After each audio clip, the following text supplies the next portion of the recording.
All right, folks, we're back. This is Thomas with Pro Tabletop. We got a new summary battle report. We're going to do a quick one. It's going to be great. We have some new armies in the house here, not Ultramarines. So if you're looking for Ultramarines, I'm not playing today. I'll just be handling the camera. And guess what? I have a gimbal. So nice and buttery smooth, and the shaky cam is gone. So let's take a look at the Chaos Army with Thousand Suns. Steven, tell us a little bit about your army here. All right, so you got two detachments. One is the Thousand Suns Patrol Detachment, and the other is the Nurgle Battalion. In the Thousand Suns Patrol Detachment, you've got a random Chaos Spawn. You got a squad of Rubik Marines. You have the Chaos Lord here. He is going to be the actual warlord. He'll have devastating sorcery because they are part of the Cult of Magic. He'll also have the Relic Arcane Focus, which gives him +1 to cast. Then he'll have Ahriman, of course. That's in the patrol there. The rest is now just Nurgle Demons. I will have an Exalted GUL. He'll have the Exalted trait that gives you +1 to your Feel No Pain. I believe it's Revoltingly Resilient. I have 3 squads of 8 beasts. I have Epidemius, the man himself. I have a squad of beasts of, Furies rather. Then I'll have Slimex, the snail guy, and then 3 squads of 3 Nurglings to round it all out. And that should be everything. All right, so that's Steven's army. Today he'll be playing Admech. So let's go talk to Mark and see what he's playing next. All right, we are big fans of the Admech, Daemons, love. So we got the guy cheering him on. Let's take a look at this beautiful orange Admech army. Look at all of those breachers. One plane, tons of breachers, some chickens. All right, Mark, tell us what you're running today. Okay, guys, from the top, we have Daedalus, of course, with his +1 hit for anything he can see for anybody to shoot at. And the next one, we have a Dominus there, who is going to be my warlord, and another Dominus there. The first Dominus is going to take the Learnings of the Genitor warlord trait, and the second one is going to be the Prime Hermeticon. I am, of course, playing the Data Horde Forge World. So we have 5 units of breachers who get to take advantage of the exploding 5s and 6s. There is 1 unit of the Iron Strider Ballistare with the autocannons. A unit of Cerberus Raiders who are going to do, hopefully, good things on eliminating characters for Assassinate. And then in the elite section, we have the Corpuscari Electro Priests, which are going to hopefully be dropping in and shooting things. And then a unit of Rust Stalkers, which are hopefully going to be doing the same thing. And around it all out, we have an Archaeopter Fusillade, which is the bomber variant, which also has the ability to turn off auras, which I'm not sure is going to be relevant in this game, but it's there.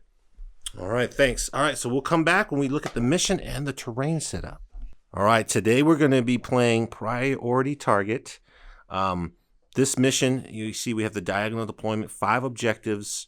The secondary mission objective is called, surprise, surprise, Priority Targets. This is a really easy one to get. Both opponents are taking it.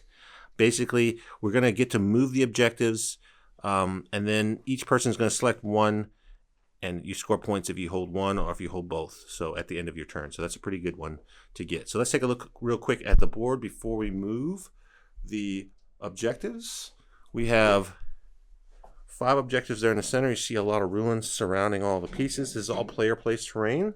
So these guys purposely put these terrain pieces here, so we'll see if that matters at the end game. We have not rolled for sides yet, so we'll do that, and then we'll come back after they've chosen their secondaries and moved their objectives. All right, rolling for sides. The Chaos side, Steven has 1. So he chose to be the defender, and he's chosen that blue quarter there to be his deployment zone. In this mission, the attacker moves their objective first. So Mark, with his Admech, decided to move this objective kind of back 6 inches, kind of tucking it into a corner. Steven moved his 2 objectives. He moved this objective here, moved it back over here. He's want to leave a little pocket here, but also kind of push it back a little bit towards his zone. He also moved this objective back here, so no part of that lip was extending on the other side of the ruin. So he's got to make Mark come all the way to this side to get it. And Mark's last movement of the last objective was to pull this objective back here close to the edge. So choosing their primary objectives for a priority target, the chaos objective is this one, and as expected, Mark's priority objective is that one he tucked in the back corner. So quickly going to the secondaries, we'll let these guys get deployed. Steven with his chaos this is a really bad chicken scratch, but he's chosen priority target. He's picking domination, so there's 5 objectives. He just has to hold 3 at the end of his turn to pick up 3 points. And he's going with the crazy choice, investigate sites. No one even knows what that is. It's doing action with an infantry unit within center and no enemies there. At the end of your turn, you'll get 3 points. So as long as nobody's in the center, he can pick up investigate sites. Mark, he's got priority target. And he's gone all in on the characters, assassinate, and abhor the witch. So he's really focusing on, I'm going to kill some of those psychers. Let's see if he can pull it off. All right, guys, let's take a quick look at the board before we go into the first turn. We're playing the triangle deployment. You can see Steven's models all stacked in. They both have a lot of models with big bases, so it's kind of like, let's see who can fill up their deployment zone. All the beasts kind of stacked and huddled around the characters. They're kind of tucked in to make sure they can't get sniped. He's deployed Nurglings center board to kind of grab objectives early and also kind of push out the dogs in case they want to run up and attack. On Mark's side, so many breachers. He just got breachers for days. He literally almost ran out of space putting models in his deployment zone. Only thing in reserves is the Corpuscaria Electro Priest, so they're going to come in from strategic reserve. Everything else is on the board, and I think Steven has 1 spawn in reserve. So that's it. Mark won the roll to go first, so Admech is going first. He does have his dog unit here on this corner, so we'll see where he pre-moves them, and then we'll be back after the first turn. All right, we're here in Mark's turn 1. Immediately after the movement phase, he's getting ready to shoot, so I just want to take a quick shot of his movement before he unleashes fury. You see he's lined up these dogs. They just made their pregame move. Did they need to make an extra move here? No. They're going to shoot. They want us to kind of stay back. They're fresh out of the paint booth, so he doesn't want to risk them too quickly. Just want to take some pot shots of those Nurglings. Maybe he'll kill them. All of the breachers, everyone's lined up to shoot at the Great Unclean One. I don't know if they all can see. These guys are hanging around from their board edge. Characters are tucked in. And here we have this airplane. He took it off the base just because he didn't want it to fall, but it's here. He's going to target some Nurglings. So a lot of shots going into the Great Unclean One down here. See if he can't do him in. And then we'll see. We'll come back after his shooting. All right, guys. End of Mark's shooting phase. Quite a lot of bullets came down. Admech can shoot like a ton of trucks, but Steven's army's super durable. Dog shot. Did 4 mortal wounds, so picked up a base. Forced Steven to take 13 saves on the remaining 2 bases. Voila, 1 Nurgling lives. Isn't that always the case? Stupid Nurglings. He fired down onto the Great Unclean One. Steven popped Surge and reroll 1, so spent 4 CP. Reroll 1s for his Feel No Pain. There you see it, 5 wounds left. He took everything. Mark spent +1 to wound and +2 to hit on the Bellastari. He did a lot of hits, a lot of wounds. Steven made a bunch of saves, so he's still alive. Over here, these guys didn't have line of sight to the Great Unclean One. They wished they did with 5 wounds left, but instead they shot at some beasts, and he killed only 1 beast with all of his shooting, and Steven just rolled it. He got it back on a 4+. How demoralizing. And then the last bit of shooting here, the airplane said, I'm going to get you, Nurglings. And Nurglings like, is that 1 damaged guns? No, you did 2 wounds. Nurglings doing Nurgling things. So that's the end of the shooting. Nothing died, but lots of wounds were dealt. We're going to see how many wounds that Great Unclean One heals during his turn. It's very annoying if you don't kill him. All right, we're here at the end of turn 1. Steven's turn is done. Let's take a look at the board and see what has happened. You can see the Great Unclean One. He started with 5 at the beginning of this turn. Since a model died on the board, he automatically got to heal 1. And then he cast a power to heal himself again. So he's up to 8 wounds. He healed 3 wounds during that turn. Thousand Suns, they came up. They spied that airplane. They smote it out of the sky. Mark popped the stratagem to take 5 ups on mortal wounds. He survived with 1 wound, and Stephen was out of powers, but he said, hey, wait, I'm going to spend a strat to cast 1 more power, and he got it. Killed the plane. Plane down. That's it. Everyone else just kind of ran and positioned. He did not get investigate sites because there's no infantry up in the center of the board, but he did dominate. So let's take a quick look at the score going into turn 2. Right here. So Stephen picked up his priority target, and he got dominate. He's got 3 objectives. On Mark's side, he's also picked up his priority target in the top of turn 1. He did not assassinate any characters or abhor the witch. So, pretty even going into turn 2. Let's see what Mark does and his movement phase. Mark rolled for his Canticle this turn. He rolled a 2, Litany of the Electromancer, so it's not going to do anything here relevant.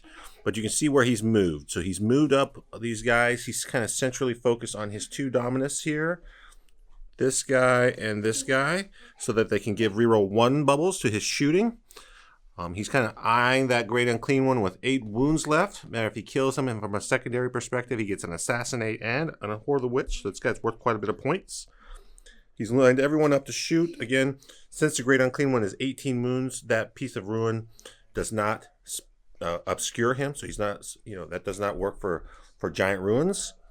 These guys are kind of poking their head out to also shoot if they need to. Over here, Electro Priest came in, and they're eyeing some Nurglings. And then on the flank here, the dogs have put their toe on this objective, and they're going to shoot and potentially charge that Nurgling if he decides to be obstinate and not die. So that's it. We'll come back after Mark's shooting phase and see what he does. All right, we're at the end of Mark's shooting phase. Look who's still alive.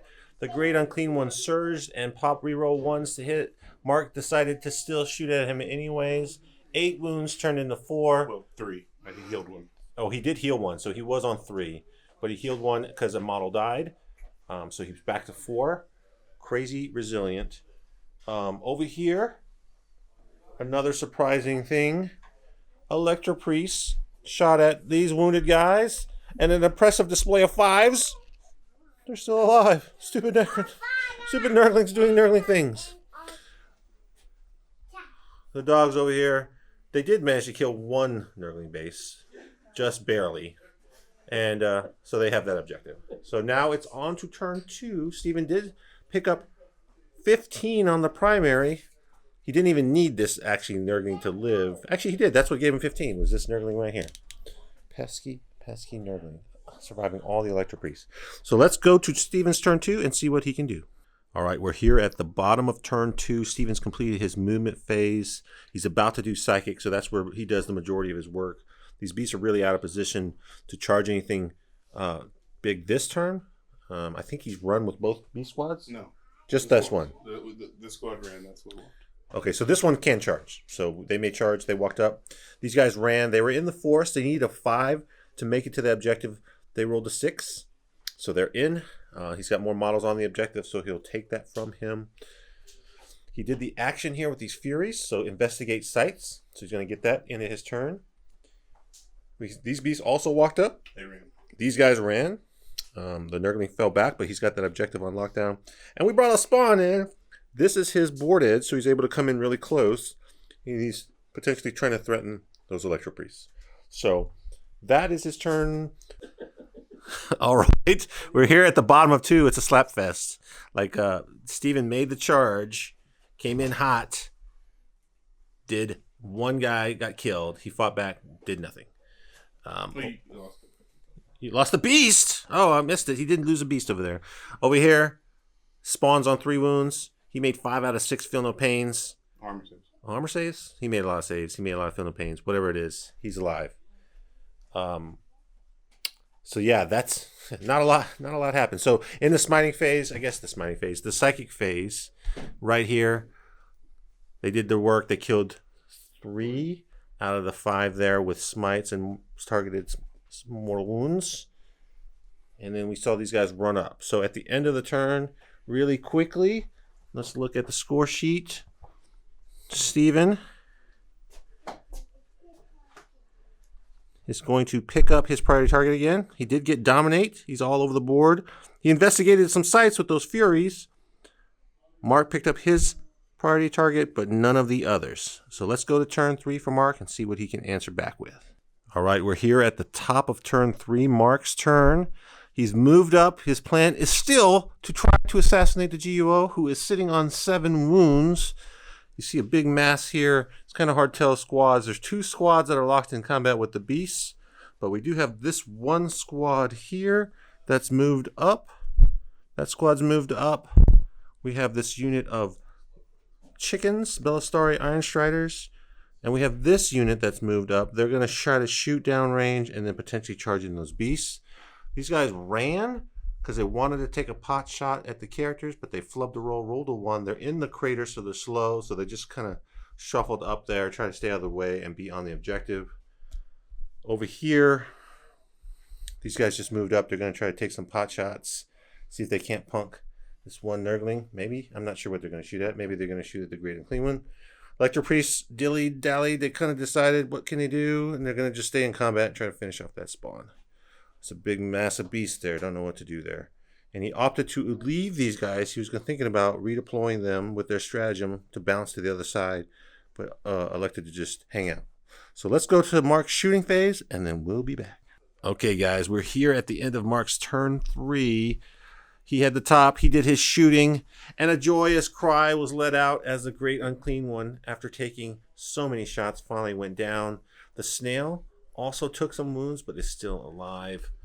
Charging, we had the beasts get charged by that unit that's no longer there. I'm just pointing at an empty screen because they charged in, they did a bunch of wounds. They killed 1 wounded beast. Then they got fought back. He killed 3. Mark failed morale. His cantic over that turn was reroll morale. He still failed it. So he lost 1, and then he rolled his attrition test. He lost the last guy, so he doesn't hold. He still actually holds the objective, but he loses that unit to the beast. How distressing.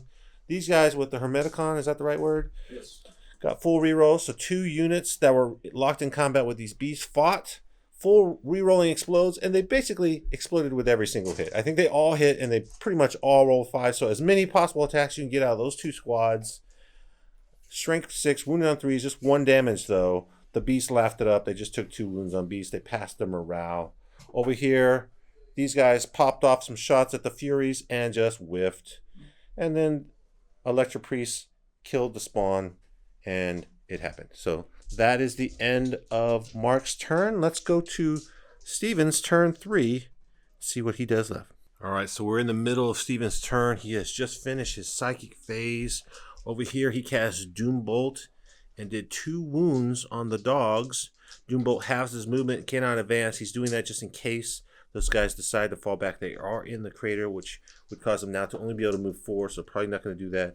Since his unit died, the breachers that charged here from the morale, these beasts are now free to charge the dogs, so not fantastic. Over here, the full fury of the Tzeentch guys drop mortal wounds, and he's thinned out a lot of the breachers that were in combat, and he's also like sniped out the Hermeticon, so no more rerolls. All right, we're done with bottom of 3. Steven's beast came in hot. He killed 4 horses. Well, they're not even horses. 4 dogs. Got me saying it wrong. They did make their morale. They did not fight anyone back. He did shoot Overwatch and killed the beast that was on 1 wound. And then he did 1 more wound. So got a couple wounds off, but he's now got outnumbered on the objective. So Mitchell will have that, Steven. Over here, these guys swung a lot of attacks. He killed a couple of breachers there. These guys made all their saves. They're still alive. Over here, these beasts charged in onto these 2 breachers. Flubbed their attacks, didn't roll very many attacks. And Mark made most of his saves, so he only took one hit. It was 2 damage each, so he's still alive with both of those guys. He swung back, didn't do anything. So that's it. We got a couple breachers here, so it's on to turn 4. Let's take a quick recap of the score. At the end of turn 3, let's take a look.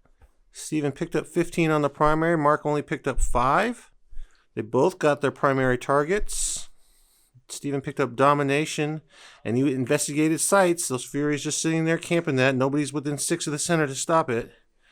Over here, we got 3 and 3, the Great Unclean One. He picked up both of these secondaries for killing that one character. So finally, after 3 turns of shooting, he said we kill the Great Unclean One. But he needs to pick up some more points going into turn 4 so he can get another character. All right, we're at the end of Mark's turn 4. Really, the writing was on the wall. We didn't want to prolong it. He had 1 assassination run on the snail. So you see all these beasts got pulled out. These guys backed out of combat. He shot the whole load at those guys, including the 5-man breachers that were right here. Killed them down to 1 beast. You see that beast there. Then he charged the snail. The beast was able to heroically intervene. Between all the fighting, he only got the snail down to 4 wounds, not enough to kill it. Everyone fought back. He's got 2 guys there. Over here, he killed the 1 guy. Really irrelevant. There's nothing there. He's got an OPSEC dude. He's going to hold that objective. He's got more bodies. So nothing that Mark can really do to affect him on this turn. Steven went ahead and we talked through his turn, and then going into turn 5, what would happen. So let's go to the tape. We're going to call this game. We've got the final score marked out. You kind of see I have the score kind of put in here as blue. Mark picked up 5 on his primary at the start of turn 4. And then we're going to look at Steven's not affected by his attacks, so he's going to pick up 15 in his bottom. And then the same thing. He's not going to really push onto his last objective, so they're going to keep that as primary. It's going to give Steven max here, 45. Mark's going to end up with 20. You're looking at primary targets. They're both going to get the full here, so full there. So for 15 each. Domination, Steven's pretty much held all the objectives all game long, and that shows in Domination. Mark did able to get in the center. He does block him from doing investigate sites. He won't be able to get it this turn, and Mark will easily be able to run a guy up and take it again. So he can't do it if there's somebody within 6 the center. So that'll just leave Steven picking up 6 on the primary, or on that secondary there. So his total for the bottom is 36. 45 on the top, that'll give him a total of 81. Looking at Mark's secondaries, he never was able to assassinate that snail. He's definitely not going to get any of the other characters. There's just too many guys in the way. So he's just going to end up with 3 on assassinate and 3 on abhor the witch. Both of those just from killing the GUO. So his bottom score, 21, and then 20 on the primary. That'll give him a total of 41. The score, 81 to Chaos, 41 for Admech. Pretty rough game. Going all in on the beast. Really might have been a better play. But, you know, he picked the secondaries. He wanted to see if he can kill that Great Unclean One, and the Great Unclean One just said, no way, Jose. So that's the tape. We appreciate it. Like, subscribe, share. Join us next time